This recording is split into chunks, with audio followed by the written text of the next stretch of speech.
Behind the grand gates of Windsor Castle, a profound silence has settled over the monarchy.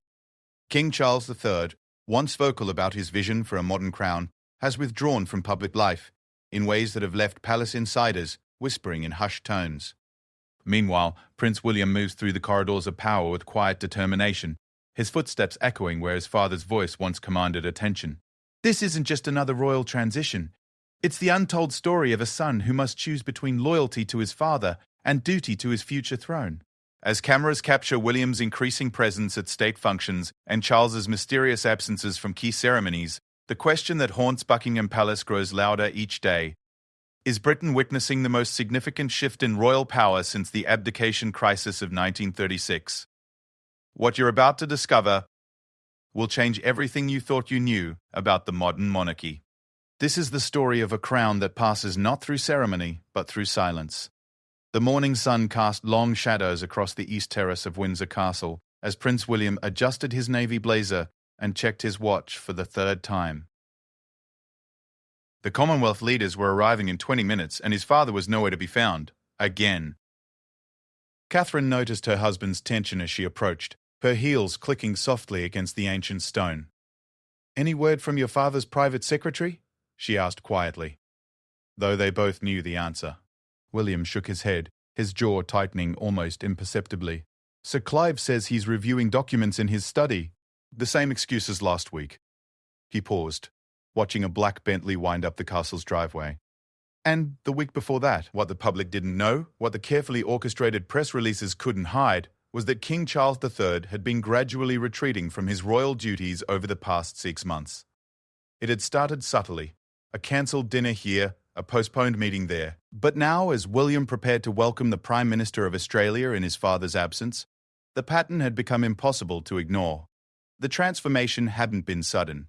Those closest to the king noticed it first in his demeanour during private audiences, where once Charles had been animated, passionate about his causes, eager to discuss everything from climate change to organic farming, he now sat quietly, nodding politely, but offering little input. His legendary handwritten notes to ministers and charities had dwindled to a trickle, then stopped altogether. Palace staff whispered about the change, though none dared speak openly. Margaret Thornfield, who had served as the king's personal assistant for over 15 years, found herself increasingly redirecting calls and requests to Prince William's office. At first, she told herself it was temporary. Perhaps the king was simply overwhelmed by the transition from Prince of Wales to monarch. But as weeks turned into months, she began to understand that something deeper was happening within the walls of the royal residences. Sarah Chen, the king's longtime physician, had noticed changes during their monthly consultations. Charles, who had always been meticulous about his health regimen and eager to discuss the latest medical research, now seemed distracted during their meetings. He would stare out the windows of his consulting room, his responses becoming shorter and less engaged. When she gently inquired about his mental well-being, the king would wave dismissively and change the subject. The first major public indication that something had shifted came during the state opening of Parliament. Traditionally, the king would spend considerable time reviewing his speech, making notes, and discussing the political implications with his private secretary. This year, Charles had simply nodded when presented with the finalized text, offering no commentary or suggestions. His delivery, while still regal and appropriate, lacked the subtle passion that had marked his previous speeches. William found himself stepping into the void his father was leaving behind. Initially, he approached these additional responsibilities with the assumption that they were temporary measures to help an overworked king manage his duties. But as the months passed and the pattern continued, William began to realize he was not simply assisting his father, he was gradually replacing him. The transition was so smooth that most outside observers barely noticed. William had always been involved in royal duties, so his increased presence at state functions and diplomatic meetings seemed like a natural evolution rather than a dramatic shift. The palace's communication team, led by the skilled press secretary James Morrison, crafted carefully worded statements that emphasized collaboration between father and son while obscuring the true nature of their changing roles. Behind closed doors, however, the situation was more complex. William's private secretary, Commander Sarah Fletcher, found herself coordinating with multiple departments to ensure the Prince of Wales could seamlessly take over events and meetings that had been planned for the king. This required delicate negotiations with government officials, foreign dignitaries, and charity organizations, all while maintaining the appearance of business as usual. The emotional toll on William was significant, though he rarely showed it publicly. Catherine noticed the change in her husband most clearly during their private moments at Adelaide Cottage. William, who had always been able to compartmentalize his royal duties and family life, began bringing the weight of his concerns home with him. He would spend long hours after dinner reading briefing papers that had originally been prepared for his father, trying to understand complex political situations and international relationships that he was now expected to navigate. Their children, Prince George, Princess Charlotte, and Prince Louis, sensed the shift in their household's atmosphere. George, now old enough to understand some aspects of royal duty, began asking why Grandpa wasn't appearing at as many public events. William and Catherine struggled with how to explain the situation to their children without alarming them or speaking critically of Charles. The King's retreat wasn't limited to official duties. Family gatherings at Sandringham and Balmoral became noticeably different. Charles, who had always been an engaged grandfather, now seemed distant during meals and family activities. He would participate when directly addressed, but rarely initiated conversations or activities with his grandchildren. Princess Anne noticed the change most acutely, having always had a direct relationship with her eldest brother. During one particularly quiet Sunday lunch at Highgrove, she attempted to draw Charles into a discussion about estate management, but he responded with monosyllabic answers and excused himself early. The Queen Consort, Camilla, found herself in an impossible position. Publicly, she maintained her usual schedule of engagements and appeared supportive of her husband's decisions.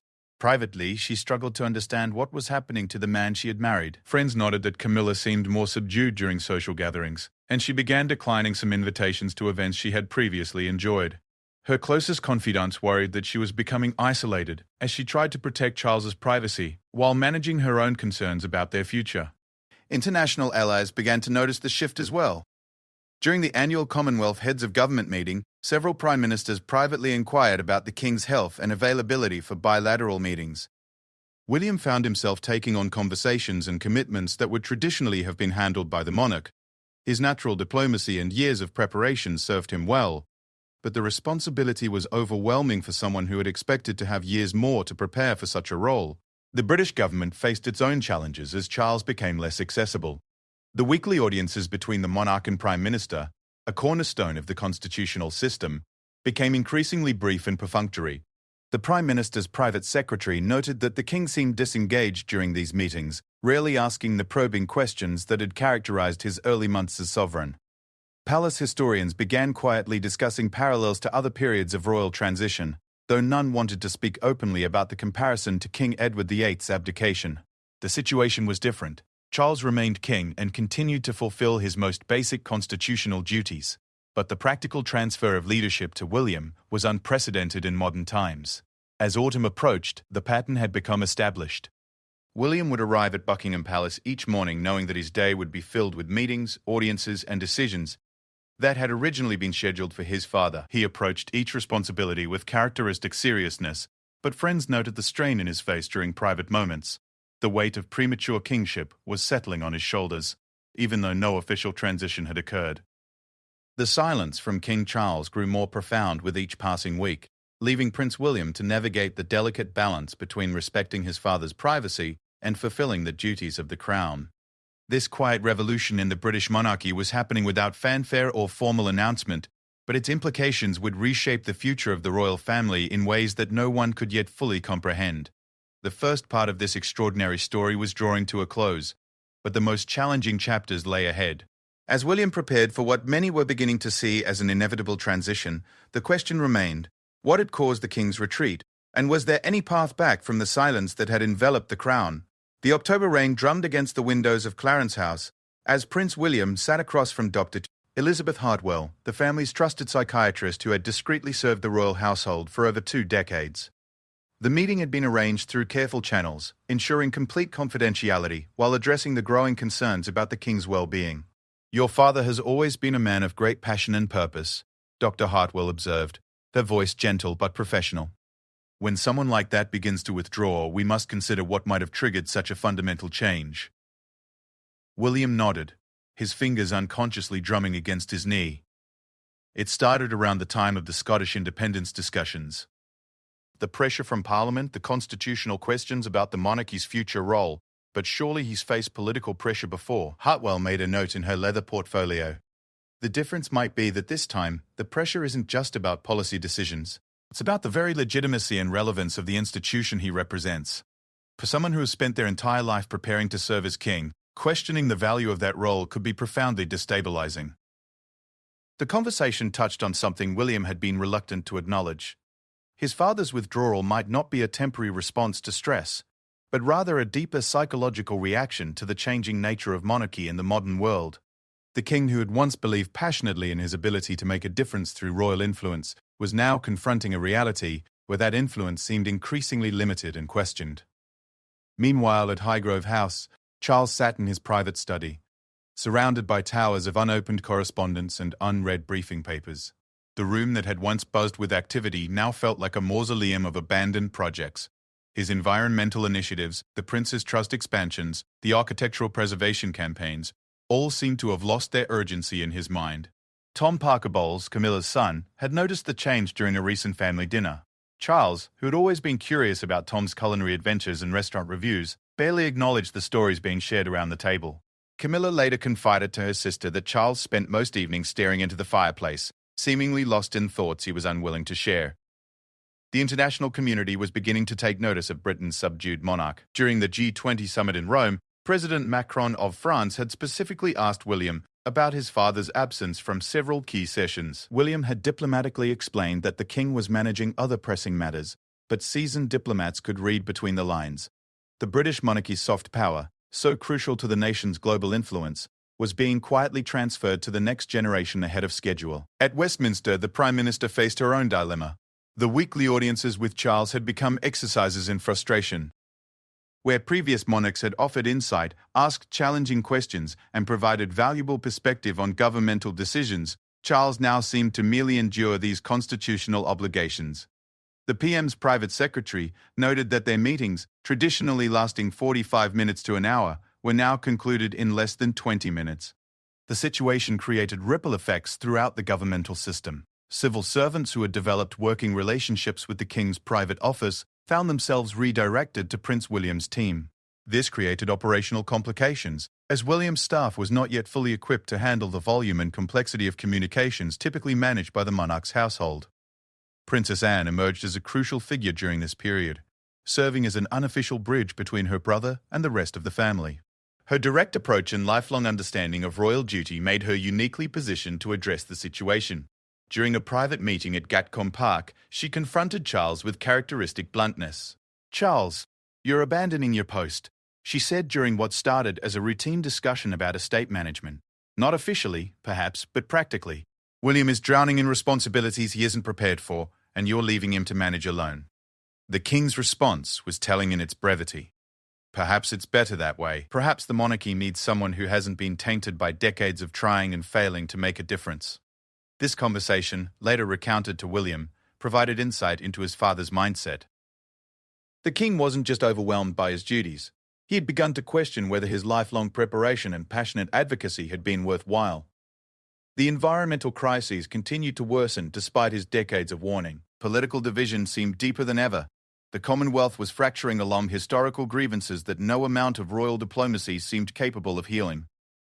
Catherine found herself playing an increasingly important support role for her husband while managing her own expanding duties. The Princess of Wales had always been methodical in her approach to royal responsibilities, but she now found herself taking on engagements that would typically have been shared between the King and Queen consort.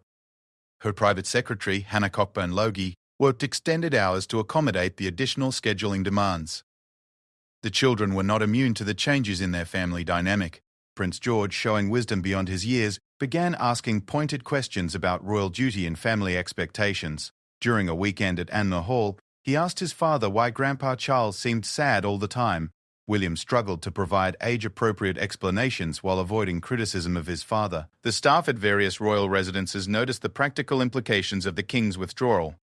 At Buckingham Palace, the red boxes containing government documents and official correspondence began piling up in the king's study, often remaining unopened for days. Sir Clive Alderton, the King's private secretary, found himself in the unprecedented position of making executive decisions about which matters truly required the monarch's personal attention and which could be delegated or delayed. The Queen consort's adjustment to her husband's changed demeanour became a source of concern for her family and friends. Camilla had always been Charles's closest confidant and strongest supporter, but she now found herself shut out from his internal struggles. Friends noted that she began accepting fewer social invitations and seemed more guarded in her public appearances. The British press remained largely unaware of the extent of the changes, thanks to the palace's skilled media management.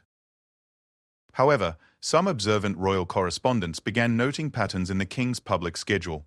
The gaps between appearances grew longer, and when Charles did appear publicly, his interactions seemed more perfunctory than in the past. Lord Chamberlain's office faced increasing pressure to manage the logistical challenges created by the king's unpredictable availability. State visits required months of planning, and the uncertainty about Charles's participation created diplomatic complications.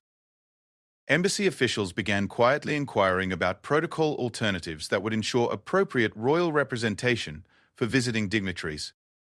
The Archbishop of Canterbury, as spiritual advisor to the royal family, became increasingly concerned about the king's withdrawal from church activities. Charles had always been deeply engaged with religious matters and philosophical discussions, but his participation in regular services and meetings with church leaders became sporadic and disengaged. William's closest friends from his military service noticed the strain their old comrade was experiencing. During a rare private gathering, former colleagues observed that William seemed to carry himself differently, with the bearing of someone who knew that leadership had fallen to him earlier than expected. The easy camaraderie that had always characterized these friendships was now tinged with the recognition that William's life had entered a new phase of isolation and responsibility. The Duchy of Cornwall, which William inherited as Prince of Wales, provided some practical experience in management and decision-making, but the scope of royal duties, extending far beyond estate management, overwhelmed his previous experience. Working with constitutional experts, international relations specialists, and government liaisons became daily necessities rather than occasional consultations. As winter approached, the pattern of King Charles's withdrawal and Prince William's increasing responsibilities had become the new normal within royal circles. However, those closest to the situation recognized that this arrangement could not continue indefinitely without formal acknowledgement or resolution. The silence that had begun as a temporary response to overwhelming pressure was beginning to reshape the fundamental structure of the British monarchy. The questions that haunted the palace grew more urgent with each passing day. Was this change permanent? Could Charles find his way back to active leadership? And was William prepared for the reality that he might be functioning as king in all but name for years before any official transition occurred? The weight of these uncertainties pressed down on everyone involved, creating an atmosphere of anticipation and anxiety that would define the next phase of this unprecedented royal transition. The call came at 3:47 a.m. on a bitter November morning, piercing through the darkness of Adelaide Cottage like an alarm that would change everything. Catherine stirred first, her hand automatically reaching for William's shoulder as his private secretary's urgent voice crackled through the secure phone line. "Sir, we have a situation at Clarence House." The king collapsed during the night. He's conscious, but the paramedics are requesting family presence immediately. William's world shifted in that moment, the months of gradual transition suddenly crystallizing into stark reality. As he and Catherine dressed hurriedly in the pre-dawn darkness, the weight of impending responsibility settled on his shoulders like a crown made of lead. The drive through London's empty streets gave William time to process what Dr. Hartwell would later describe as his father's complete emotional breakdown. The king hadn't suffered a heart attack or stroke, as initially feared.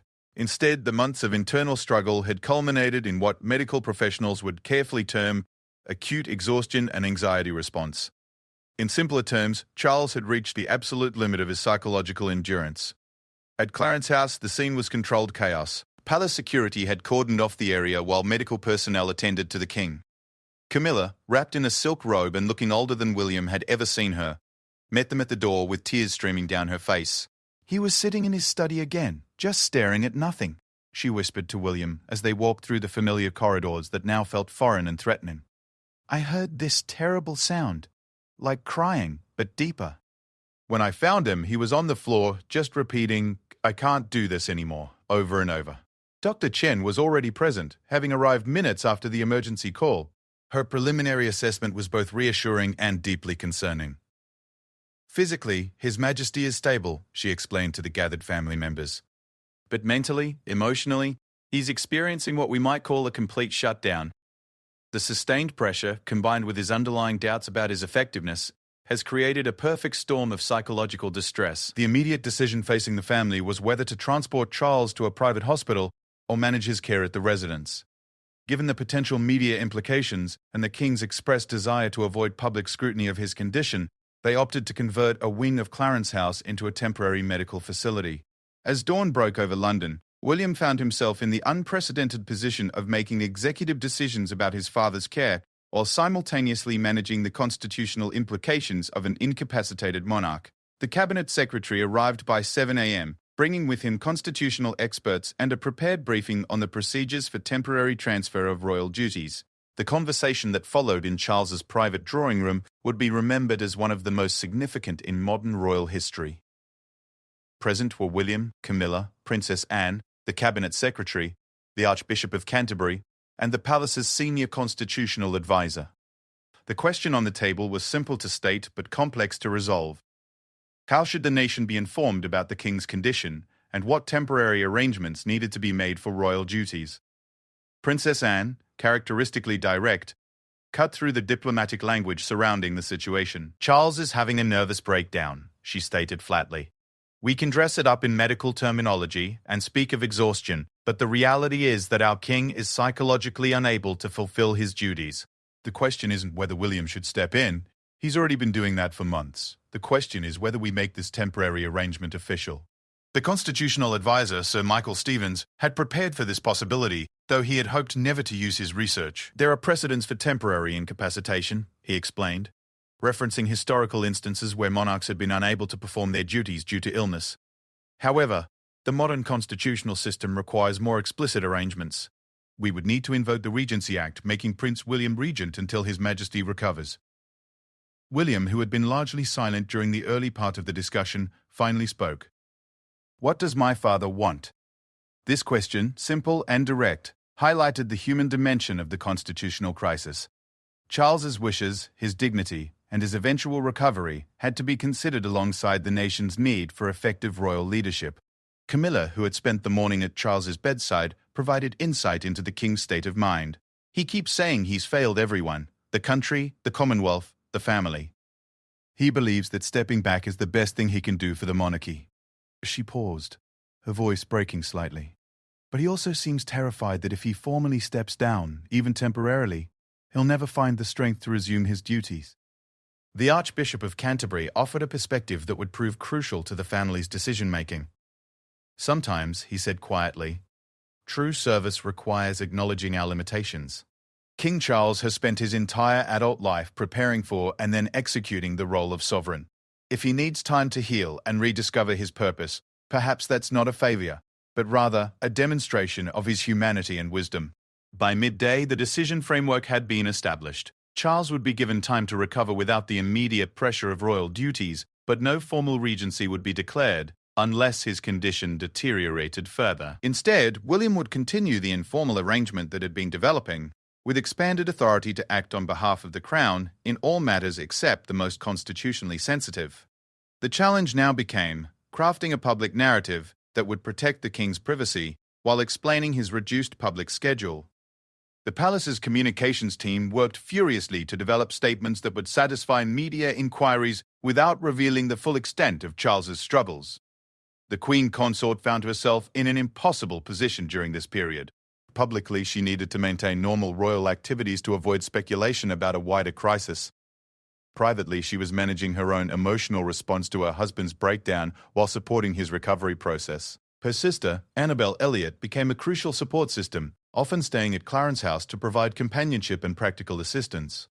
The international implications of the king's condition created additional pressures. The following week was scheduled to include a state visit from the President of South Korea and bilateral meetings with European Union representatives about post-Brexit relationships. William's team worked around the clock to ensure these commitments could be met without disrupting diplomatic relationships. Prince George, Princess Charlotte, and Prince Louis required careful handling during this family crisis. Catherine took the lead in explaining Grandpa Charles's illness in age-appropriate terms while maintaining their normal routines as much as possible. However, the children couldn't help but notice the increased security presence, the hushed phone conversations, and the general atmosphere of tension that had settled over their household. The king's condition during the first week following his breakdown was closely monitored by Dr. Chen and a consulting psychiatrist, Dr. Robert Fieldstone. Their observations painted a picture of a man who had been functioning on determination and duty alone for months, ignoring the psychological toll of his struggles until his mind simply refused to continue. His Majesty is experiencing what we might call institutional depression, Dr. Fieldstone explained to William during one of their confidential consultations. He's not just sad or tired, he's fundamentally questioning the value and meaning of his life's work. Recovery from this type of psychological crisis requires not just rest, but a complete re-evaluation of purpose and identity. Staff members throughout the royal household found themselves navigating unprecedented territory. Long-serving employees who had dedicated their careers to supporting the monarch now faced uncertainty about their roles and the institution's future.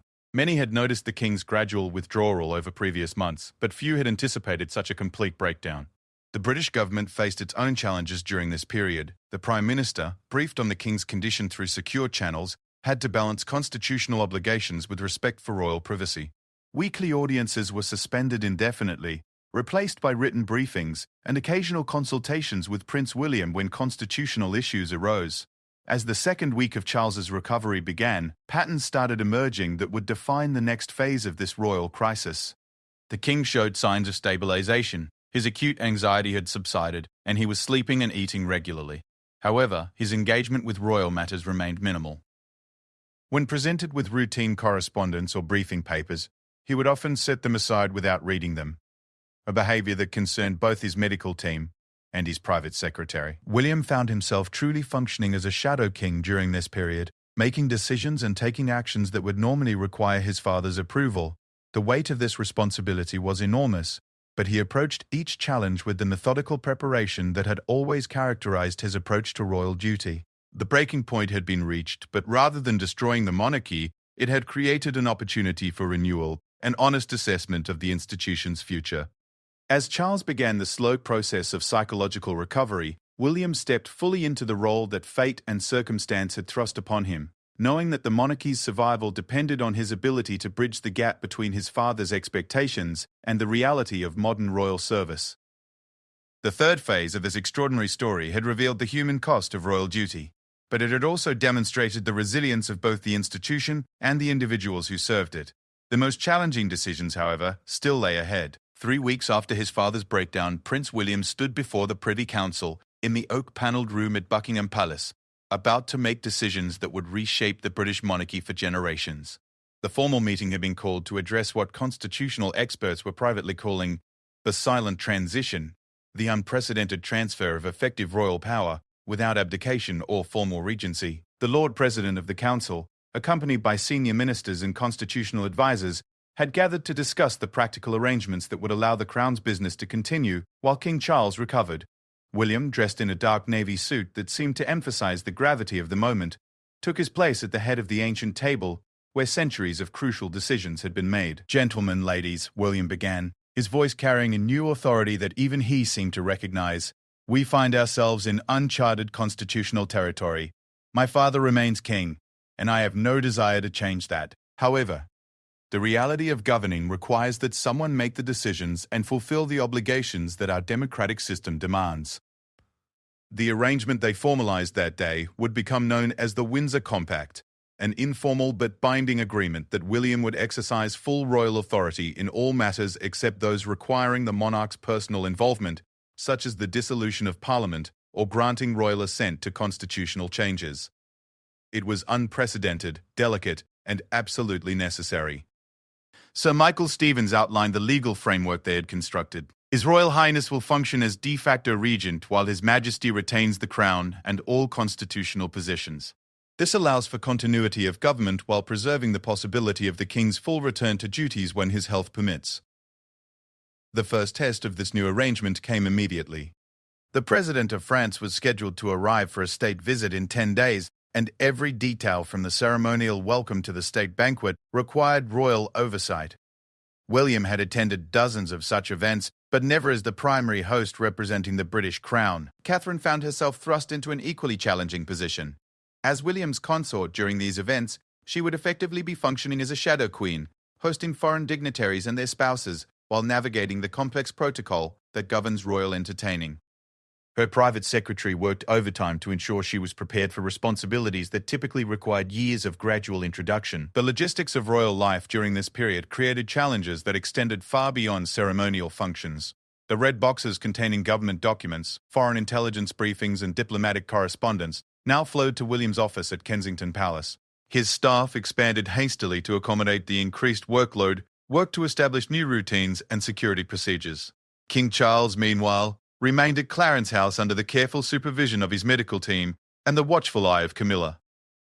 His days followed a prescribed routine designed to reduce stress while gradually reintroducing him to normal activities.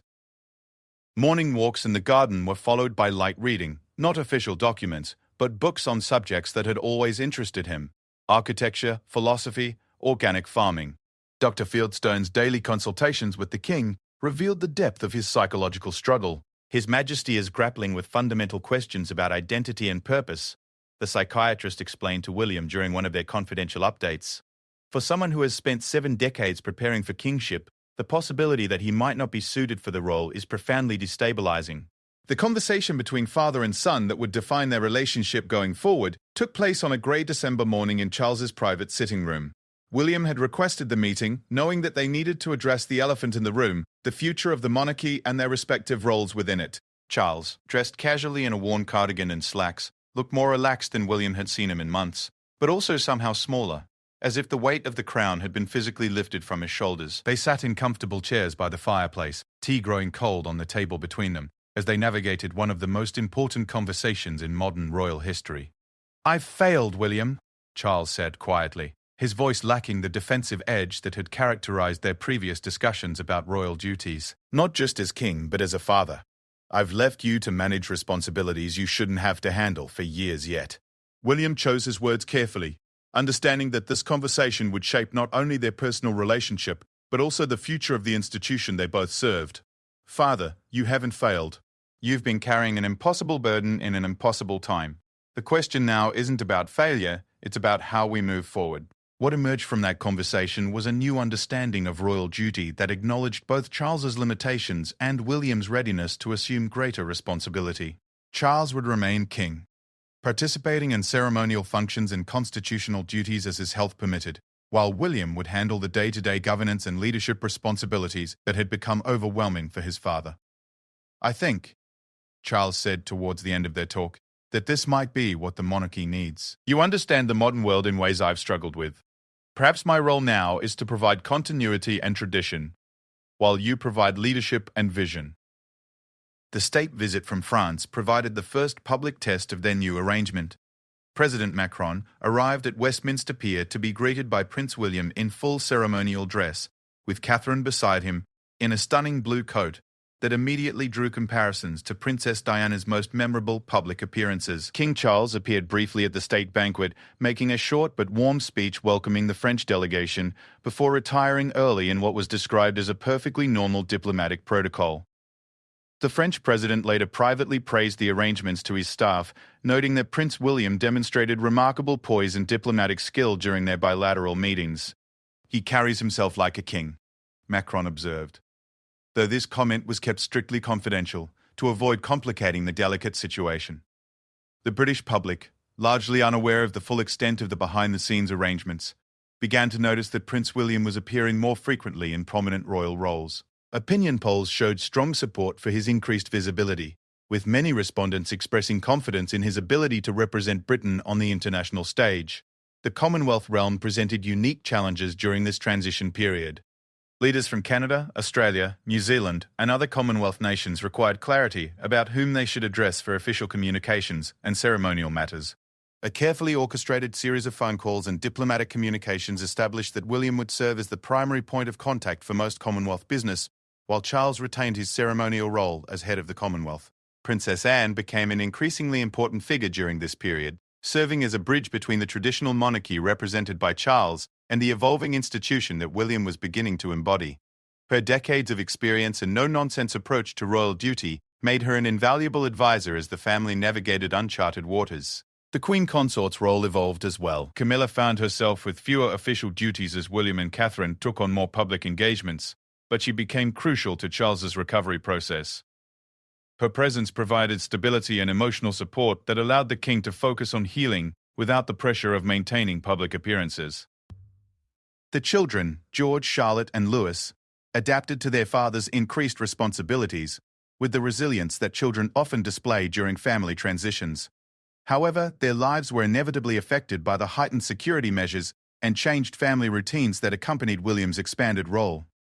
The international business community took note of the changes in British royal leadership. During economic summits and trade discussions, foreign officials found themselves dealing primarily with Prince William's representatives rather than the traditional channels through the king's household. This transition was managed smoothly, but it represented a significant shift in how Britain's soft power was projected globally. As Christmas approached, the royal family faced decisions about public appearances and traditional ceremonies. The solution they developed would become a template for their new working relationship.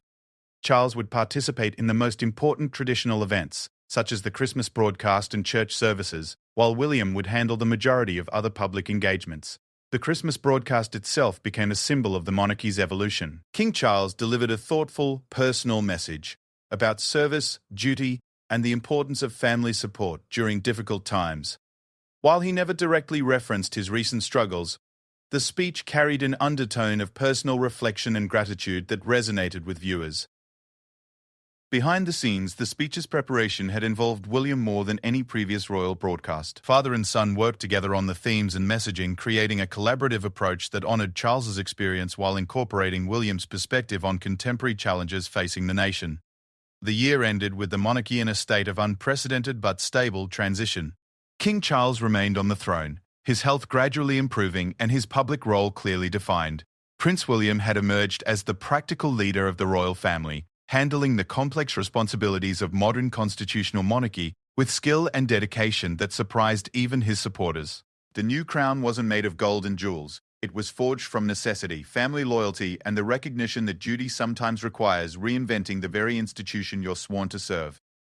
As the fourth phase of this remarkable story concluded, the British monarchy had not only survived a crisis that could have destroyed it, but had evolved into something stronger and more sustainable for the challenges that lay ahead.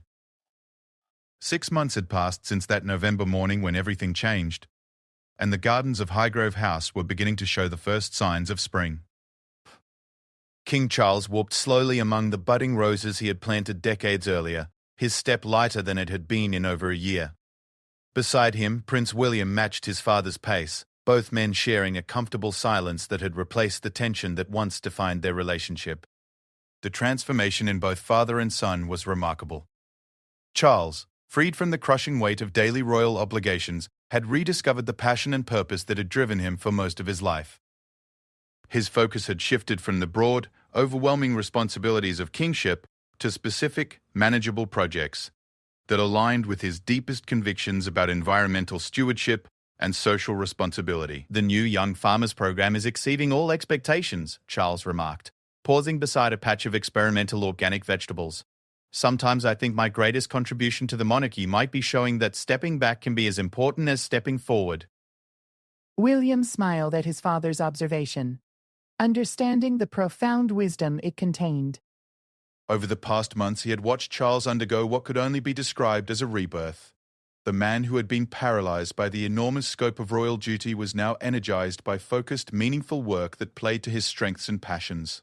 The formal arrangement that had evolved between father and son was unprecedented in modern royal history, but it was working remarkably well.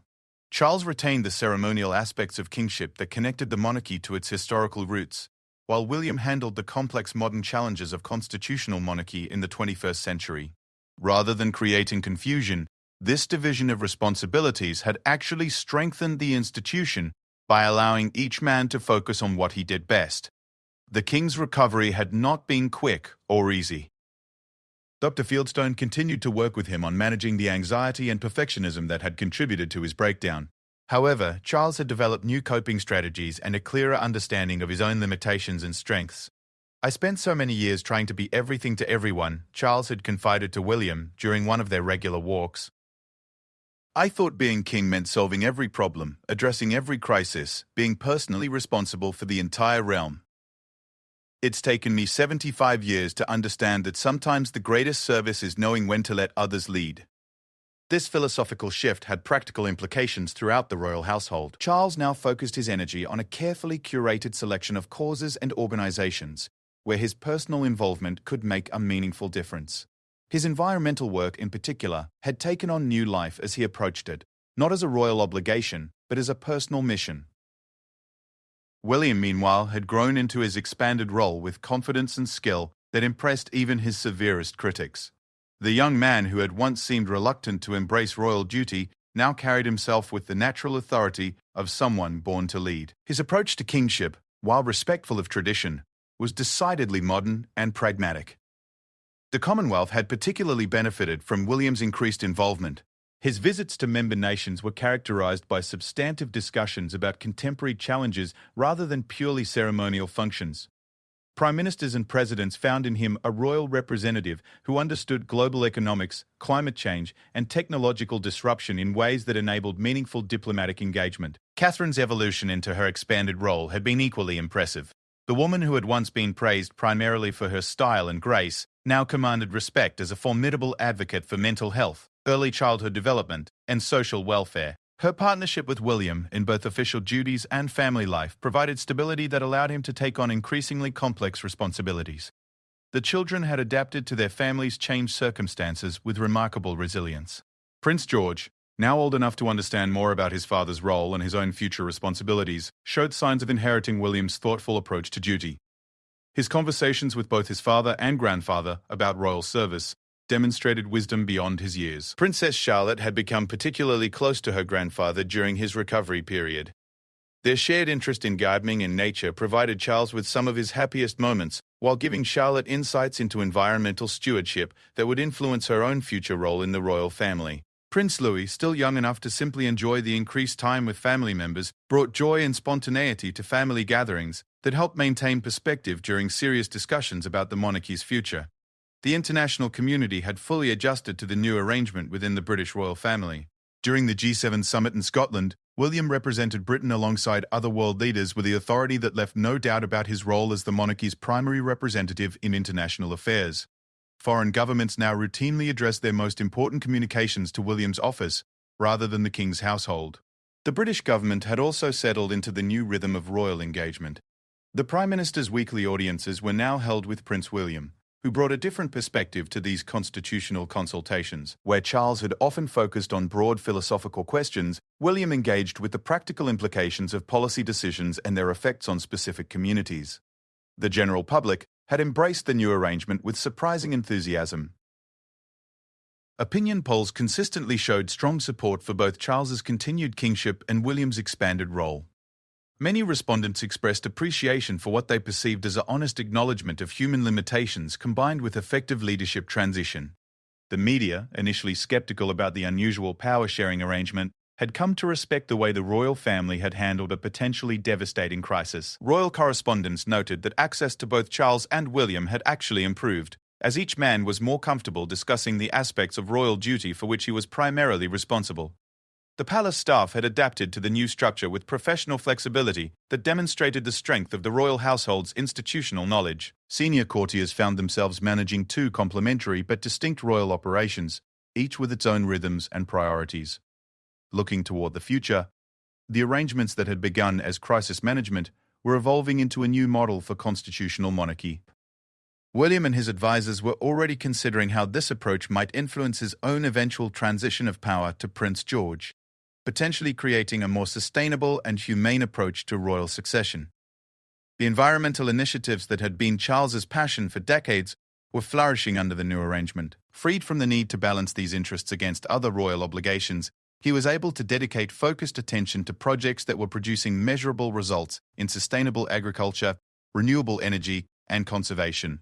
The Prince's Trust, one of Charles's most successful charitable endeavours, had expanded significantly under his renewed attention. Young people across Britain were benefiting from programs that reflected both Charles's original vision and adaptations that made them relevant to contemporary challenges. William's own charitable interests were also expanding. His focus on homelessness, mental health, and environmental technology was creating innovative programs that addressed interconnected social problems with approaches that previous generations of royals might not have considered. As the first anniversary of Charles's breakdown approached, both father and son reflected on the unexpected benefits that had emerged from what had initially seemed like a catastrophic crisis. The monarchy was more relevant, more effective, and more human than it had been in decades. "You know," Charles said during one of their garden walks as summer approached, "I think we've accidentally discovered something important about leadership and service.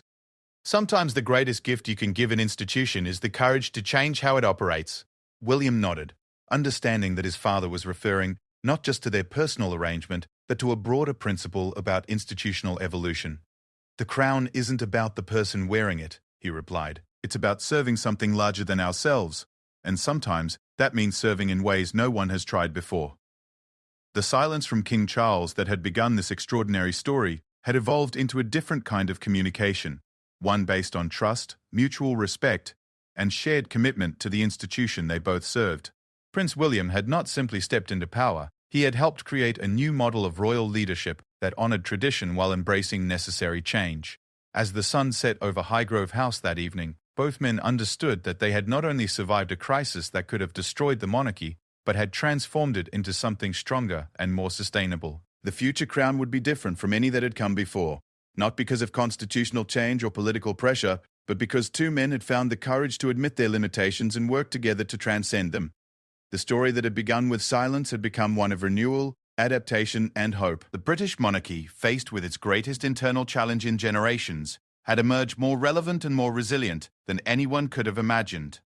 The quiet revolution that had started in the corridors of Windsor Castle had become a transformation that would influence the crown for generations to come.